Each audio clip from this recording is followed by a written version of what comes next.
Chapter Supreme Straightforwardness, Uttam Arjav. Like supreme forbearance and modesty, straightforwardness is also the nature of the self. The state of tranquility which is manifested in the self in the absence of deception by taking shelter of the straightforward nature of the self is called straightforwardness. Although basically the soul is of straightforward nature, yet from beginningless time, the state of deception, devoid of straightforwardness, is existing in the self. Rajor bhavaha arjavam. Straightforwardness is the name of uprightness. The word supreme prefixed with straightforwardness denotes the existence of right belief. Uprightness found with right belief is really supreme straightforwardness religion.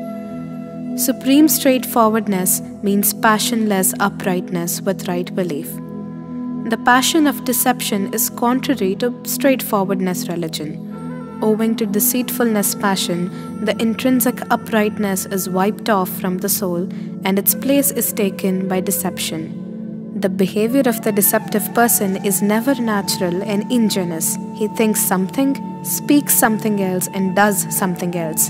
There is no harmony in his thoughts, speech, and action. He wants to accomplish his plan only by deception. Pandit Todarmal has described the behavior of a deceptive person thus.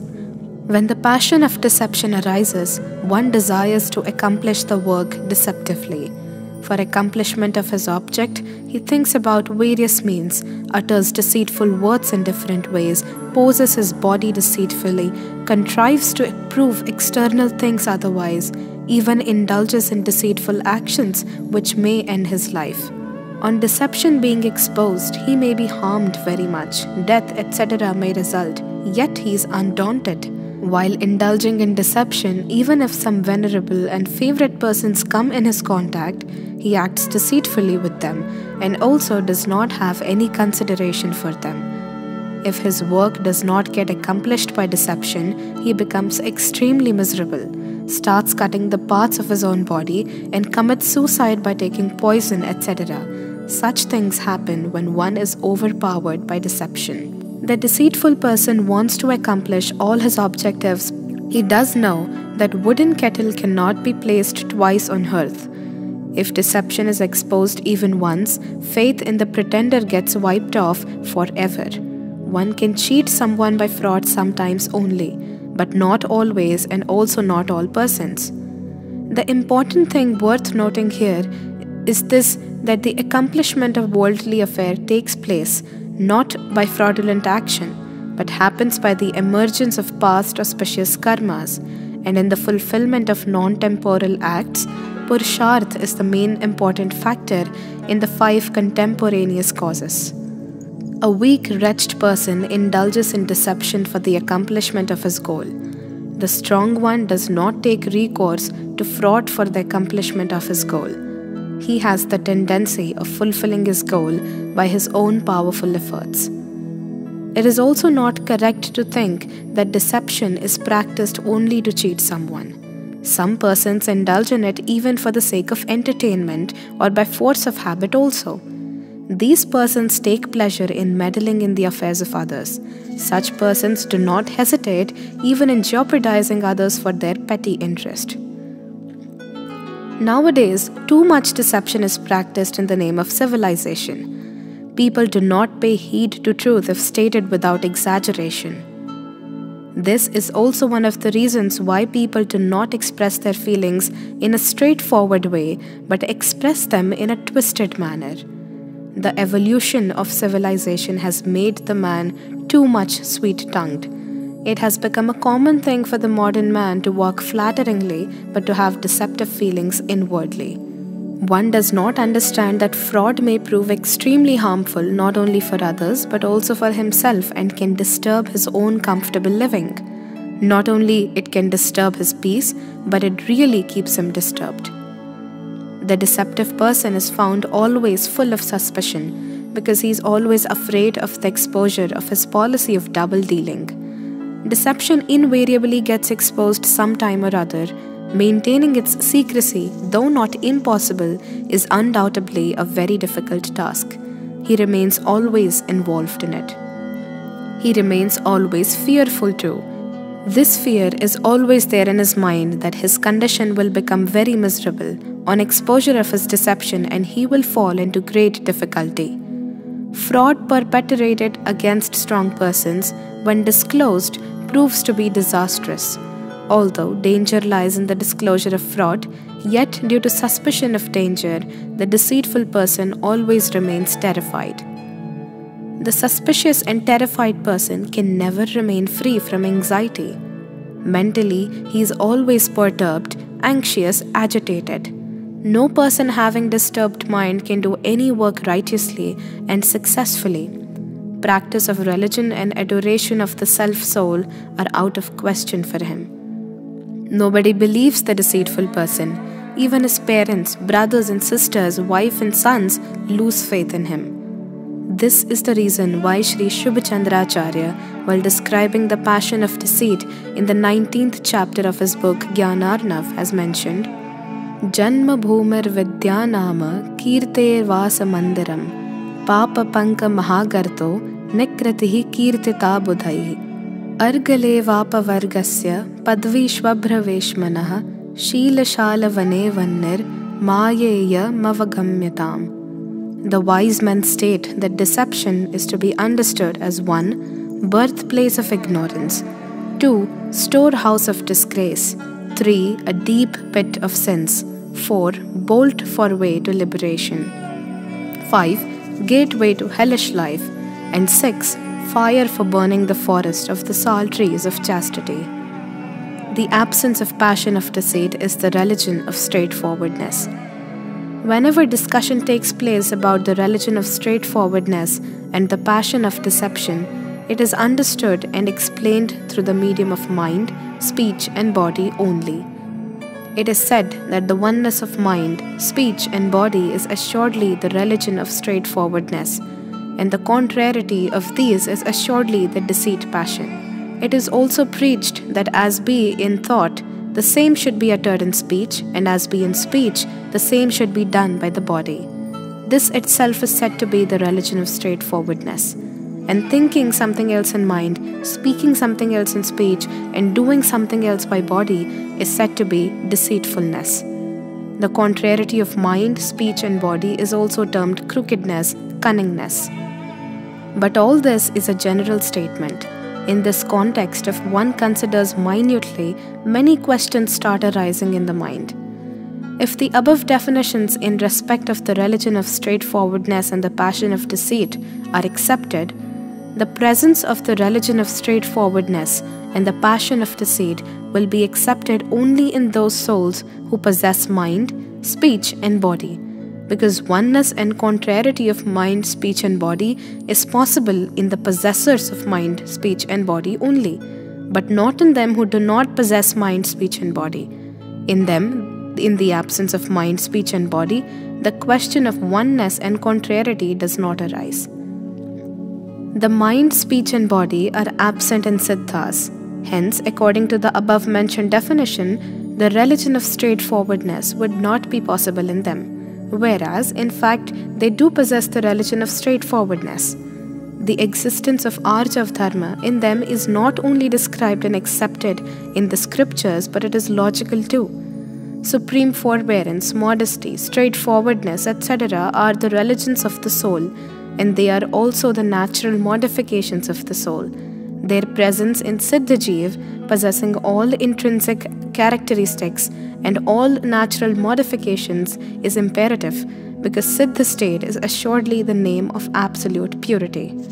Likewise, it will not be possible to accept the presence of the passion of deceit in those jivas who do not possess mind and speech, such as one-sensed beings, etc.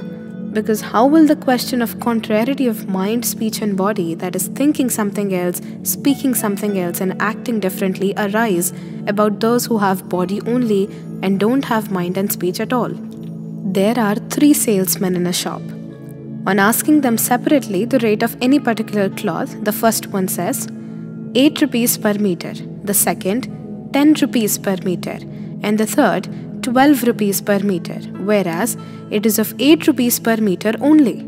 In the aforesaid condition, there being dissimilarity in the statements of all the three, they would be called dishonest. You may say, what a looting business is this? As many persons, as many rates? But if there be only one salesman, he quotes the rate as 12 rupees per meter for the cloth of 8 rupees per meter, will he be called an honest person? No, never. But there being only one salesman, the contrariety will not be exposed. How could there be contrariety in one? Contrariety is possible only when there are many.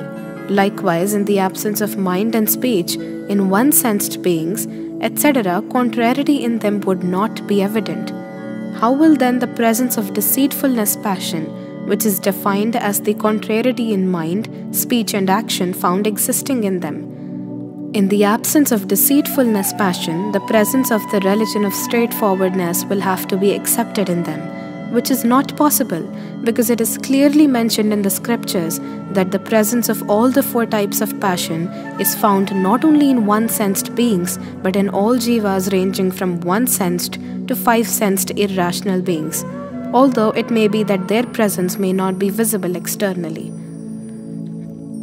Secondly, the oneness of the activity of mind, speech and body may also be perverse. For example, all the three salesmen may quote the rate of 20 rupees per meter for the cloth of 8 rupees per meter.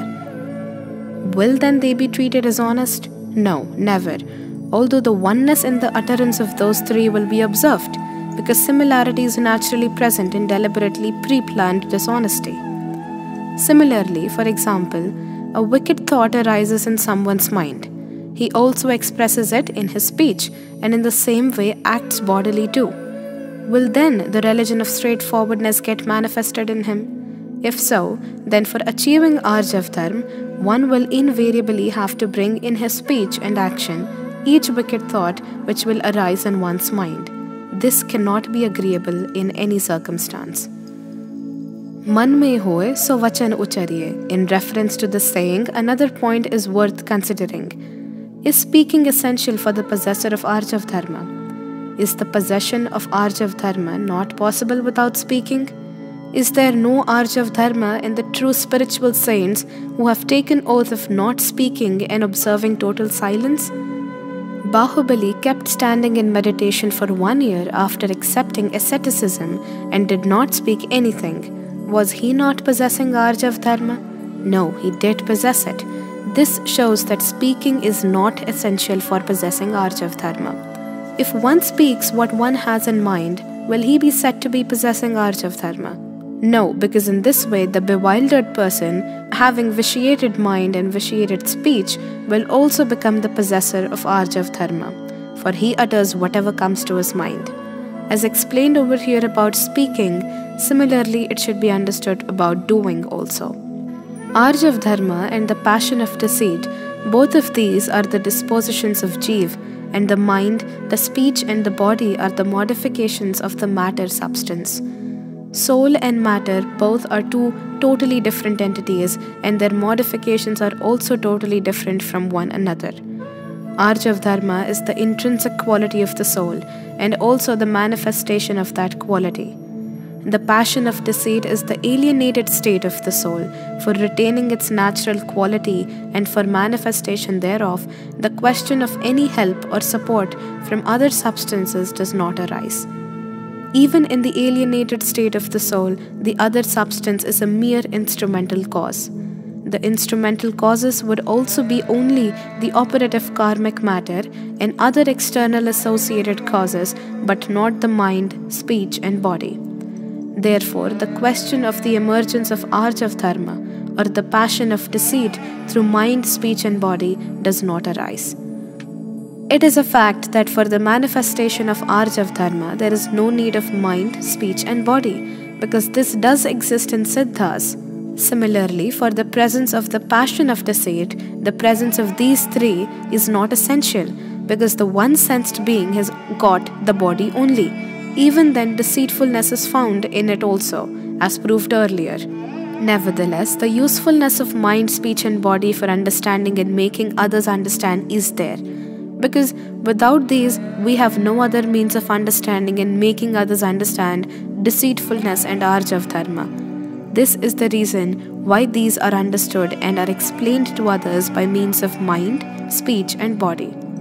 Moreover, it is also true that both the learners and the preachers have got mind, speech and body, and the medium of understanding and explaining are also the mind, speech and body. The Siddhas who do not have these at all never explain anything to anybody, and mundane beings up to the category of Asani Panchendriya who do not possess any one of these do not understand at all.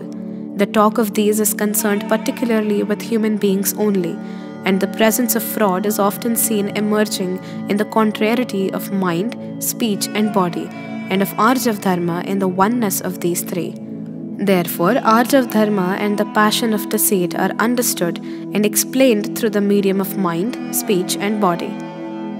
Deception and Arjav Dharma are not produced by the medium of mind, speech and body, but only become apparent through them. For understanding and explaining, appearance is more important, because it is much more easier to understand and explain the manifested thing as compared to the hidden one.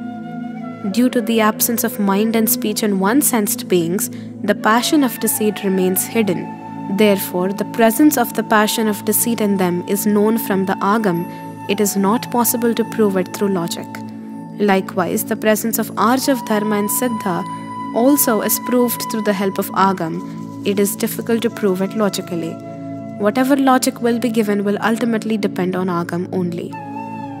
Although due to the aforesaid reasons, the medium of mind, speech and body are used for understanding and explaining to others, if one thinks that for the passion of deceit in Arjav Dharma, mind, speech and body are essential, the understanding would not be correct. The contrariety of mind, speech and body would definitely be found in a deceitful person only, and the extent to which Arjav Dharma will get manifested, accordingly, that much degree of oneness of the three will also be there. But the passion of deceit and Arjav Dharma are not limited to these only. There are many more facets of them. This is what is being emphasized here. In conclusion, it can be said that the basic reason for understanding and explaining Arjav Dharma and the passion of deceit through the medium of mind, speech and body is that Arjav Dharma and the passion of deceit in the embodied beings having mind, speech and body become evident often only through the medium of mind, speech and body. If things are such, then the under-mentioned saying seems to be correct. Oh yes, it is correct, but for whom? Did you ever consider this? This statement is applicable to him whose heart has become so pure that the thing which has to come to his mind, if comes into speech also, then the rain of flowers will take place. And if the same is put into practice physically, the whole of the world will become extremely happy. But this does not concern them whose heart is filled with sins and vices, in whose mind wicked thoughts arise continuously, and who incessantly thinks of injury, falsehood, theft, unchastity, and hoarding. If they too adopt this thing, then their speech will also get vitiated, like their mind, and their lives will become extremely sinful. The sense of man mein hoye so vachan uchariye is only this, that one should make one's heart so virtuous that no wicked feeling arises in it. For people whose hearts always contain impure thoughts, the following lore will be fitting. Man mein hoye so man mein rakhiye, vachan hoye tan so na kariye. Because nowadays people's minds have become so much impure, injurious feelings have entered their minds to such an extent that if such feelings find vent in speech, the world will become hurly-burly, and if put into practice, it will be ruined completely in no time. Likewise, the mind has become so much vitiated that if the mind's perverseness comes into speech and in action, then not a single mother's or sister's chastity will remain safe. Therefore, it is good that whatever wicked feeling is arisen in one's mind, let it be kept limited up to the mind only. Don't let it come into speech, and whatever wicked thought has come into speech, never let it come into practice. Just think for a while that if in an angry mood it comes out of my mouth, I will kill you. Will it be alright that I should take action according to my words? No, never. It is rather necessary that I must give up such an idea immediately. Therefore, it is desirable that the parity in mind, speech and body is maintained in virtue, not in vice. To bring parity in mind, speech and body, we shall have to make the mind so pure that no vitiated thought arises in it. Otherwise, maintaining parity in them will neither be possible nor beneficial. In Tattvartha Sutra, supreme forbearance, modesty, straightforwardness, etc. 10 religions have been discussed along with Gupti, Samiti, Anupreksha and Parishahjai. All these are related to Muni Dharma, that is asceticism. Therefore, the discussion of Arjav Dharma is found in the context of Munis, whose state of mind, speech and body is functioning as mentioned below. Din raat atma ka chintan, mradu sambhashan mein vahi kathan, nirvastra digambar kaya se bhi prakat ho raha antarman. Day and night they keep engrossed in contemplation, meditation and realization of the self. Therefore, in their speech also, the discussion of the same is found, and during the process of discussion, they get absorbed in self-realization. Inauspicious feeling do not find place in the mind. Our position is different from them, hence we should think at our own spiritual level.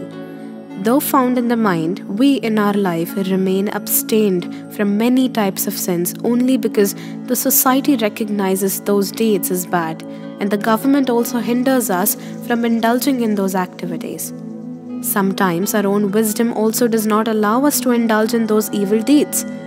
Due to the aforesaid reasons, we keep the necessary control over the tongue also. This is the reason why bodily actions of the people are not so much vitiated as their minds. The preaching of man mein hoye so vachan uchariye, vachan hoye so tan so kariye is not meant for giving vent to the impurities of the mind, but is meant to take the mind pure by vanishing evil thoughts. Here, a question may arise that if it is so, why is it said man mein hoye so man mein rakhiye? There is a valid reason for it. And it is this, that it is not very easy to make the mind so pure that the moment one asks us to make it pure, we do it instantly. It will become pure by and by. Therefore, so long as the mind does not become absolutely pure, wicked thoughts continue arising in it. Till then, following the aforesaid advice is not only desirable but necessary too. Otherwise, your life will not even remain well adjusted. If without making the mind pure you start giving vent to thoughts contained in your mind and try to put them into practice also, then it is possible that people may try to admit you in the mental hospital. Ordinarily, everyone tries to check vicious thoughts born in one's mind. One wishes that vicious feelings should not be expressed through his speech. But sometimes, when the mind is fully occupied with such feelings, and such feelings cannot be controlled, then things start flowing through the speech. Another thing worth mentioning is that whenever some thought incessantly agitates the mind, it is sure to find vent through speech. If the mind continues to remain occupied with vicious thoughts, how long shall we be able to prevent them from coming into speech and action? It is really not possible to prevent this totally. People coming from a particular place are mentally preoccupied with the environment of that place. Hence, they naturally talk about that place. If some person has recently come from America, he will often talk about America. While taking food, he will start telling without being asked as to how American people take food. While walking, he will tell how in America people walk. While marketing, he will explain that in America such things are sold at this or that rate and the like. Likewise, the sages who always keep themselves engrossed in the soul and also the right-faithed persons always talk of the soul, and the wrong-faithed deluded persons who are always busy in the gratification of senses and passional acts naturally talk about passions and gratification of senses. Therefore, the sense of man mein hoye so vachan uchariye, vachan hoye so tan so kariye is not to utter whatever comes in mind and also not to put into practice what has come out of the mouth. But its sense is that whatever is worth practicing in human life, we ought to utter the same thing in our speech, and whatever is worth doing and worth speaking, let those thoughts alone come into our mind and no other vicious thoughts. Yet, the basic question remains as to what should be done for giving up deceitfulness, for abstaining from contrariety, cunningness, and disparity of mind, speech, and body, and of achieving Arjav Dharma. In other words, what should we do to make our heart pure, so that if mental thoughts are expressed through speech, it would mean as if flowers are raining, and if the same are put into practice, the world would be extremely happy. For the manifestation of supreme straightforwardness, first of all, one should know that the passion of deceit is, in fact, not the name of disparity, contrariety, or cunningness of mind, speech, and body. As a matter of fact, it is generated in the soul itself but gets manifested through the medium of mind, speech, and body. Not believing in the true nature of the soul, but believing otherwise and wanting to act contrary to the natural modification is infinite deception. Believing the one who is not the doer, possessor, and destroyer of anything other than the self as the doer, possessor, and destroyer of that other thing in itself is infinite cunningness. Attachment, etc., emotional feelings of influx are in fact miseries and are the root causes of miseries.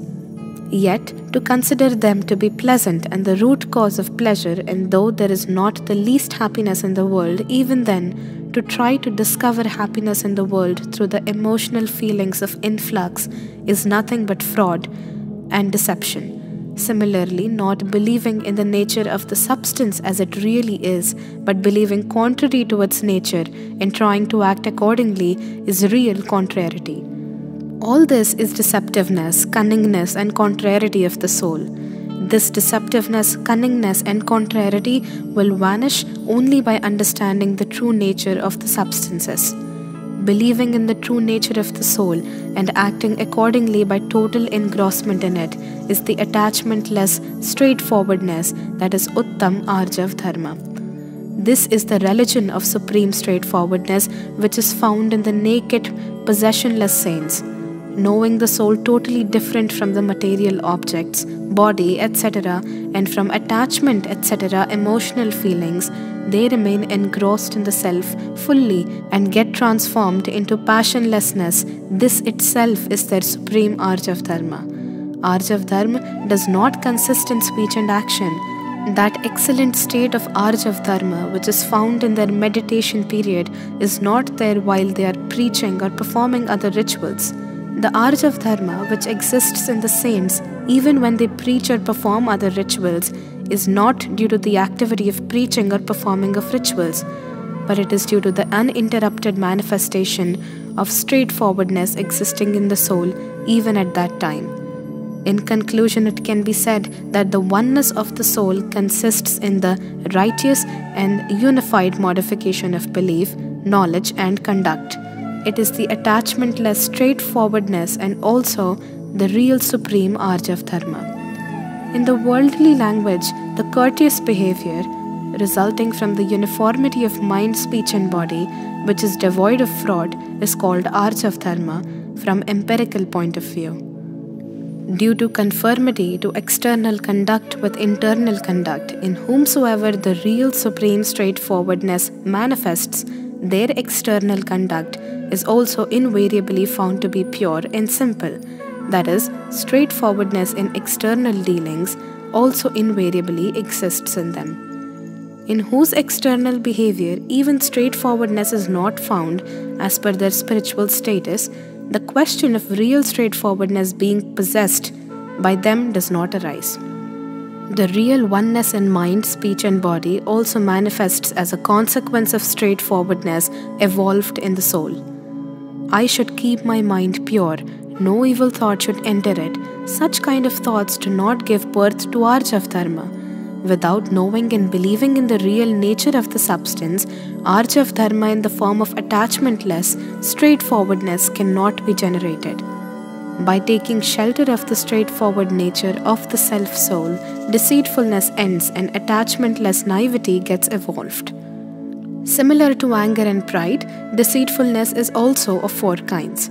1. Anantanubandhi Maya. 2. Apratyakhyanavaran Maya. 3. Pratyakhyanavaran Maya. 4. Sanjvalan Maya. The absence of Anantanubandhi Maya is found in the right-faithed person who has realized the self. Without attaining right belief, Anantanubandhi Maya cannot be brought to an end. Even if one makes infinite efforts, and so long as Anantanubandhi Maya exists, all the four kinds of deceit passions will invariably be present because it is the disappearance of Anantanubandhi Maya which takes place first. In the scriptures, it is clearly mentioned that absence of Anantanubandhi passions is found in right-faithed souls, absence of apratyakhyanavaran passions in right-faithed souls possessing practical conduct, absence of pratyakhyanavaran passions in right-faithed votarists possessing complete conduct, and absence of sanjvalan passions in the possessors of yathakhyat charitra. Prior to the aforesaid stages, absence of these passions is not possible. The above discussion reveals that if the passions are to be ended, one should look neither towards the passions and nor towards these things which form the basis of the germination of these passions. We should rather look inwardly towards our soul, which is passionless by nature. We have to know, believe in, and realize our soul. We have to get settled, engrossed, and absorbed in the soul itself.